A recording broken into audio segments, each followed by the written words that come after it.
शान्ताकारं भुजगशयनं पद्मनाभं सुरेशं विश्वाधारं गगनसदृशं मेघवर्णं शुभांगं लक्ष्मीकान्तं कमलनयनं योगभिर्ध्यानगम्यं वन्दे विष्णु भवभयहरणं सर्वलोकैकनाथम।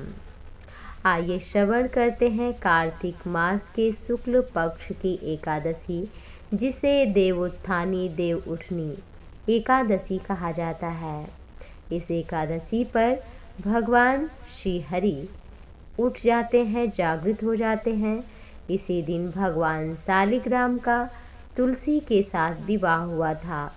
इस दिन से सभी शुभ कार्य जैसे विवाह, मुंडन इत्यादि प्रारंभ हो जाते हैं। धार्मिक मान्यता ऐसी है कि जो कोई भी देवोत्थानी के दिन भगवान श्री लक्ष्मी नारायण, श्री हरि का, श्री राम कृष्ण का पूजन कर लेता है, उनके समक्ष मस्तक नवा देता है, उन्हें तुलसी दल अर्पित कर देता है, भोग पदार्थ भोग लगाता है, उनके पास में दिया जलाता है, कीर्तन करता है, उसकी सभी कामनाएं निश्चित पूर्ण होती हैं। उसके घर में लक्ष्मी का वास रहता है, वैवाहिक जीवन में खुशियां रहती हैं। चलिए श्रवण करते हैं ये कथा। एक समय एक राजा था, उसके राज्य में सभी एकादशी व्रत करते थे। एकादशी के दिन पूरे राज्य में किसी को अन्न नहीं दिया जाता था। एक दिन की बात है, एक व्यक्ति नौकरी मांगने के लिए राजा के दरबार में आया। उसकी बातें सुनने के बाद राजा ने कहा, नौकरी मिल जाएगी, परंतु तुम्हें एकादशी के दिन भोजन अन्न नहीं दिया जाएगा। वो नौकरी मिलने की खुशी में व्यक्ति ने राजा की बात मान ली। जब एकादशी का व्रत आया तो सभी व्रत कर रहे थे।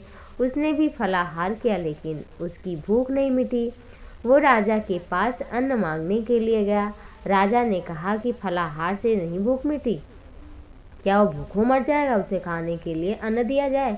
इस पर राजा ने अपनी शर्त, अपनी बात बताई कि भाई हमने तो ऐसा कहा था। उस व्यक्ति ने कहा कि हम भूख से मर जाएंगे, हमें बहुत भूख लगी है, हमें अन्न चाहिए। तब राजा ने उसके भोजन के लिए आटा, दाल, चावल सब दिला दिया।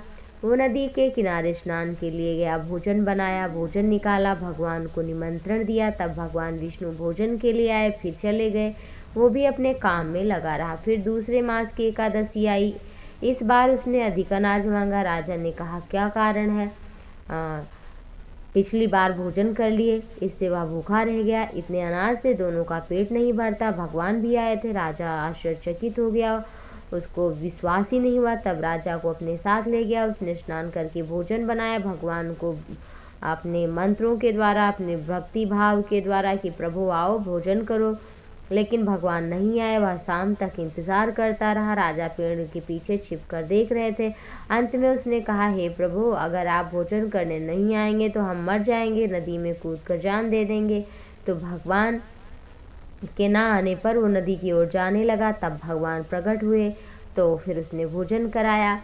उस पर भगवान की कृपा हुई और वो राजा ने देखा तो राजा को ज्ञान हुआ और चरणों में नतमस्तक हो गया कि धन्य है आप, आपकी भक्ति भावना से भगवान प्रसन्न हो गए और सभी कुछ आपको दिया, दर्शन दिया। इसलिए श्रद्धा भक्ति भाव से ये कथा जो भी सुनता है उसके ऊपर भगवान की कृपा बनी रहती है।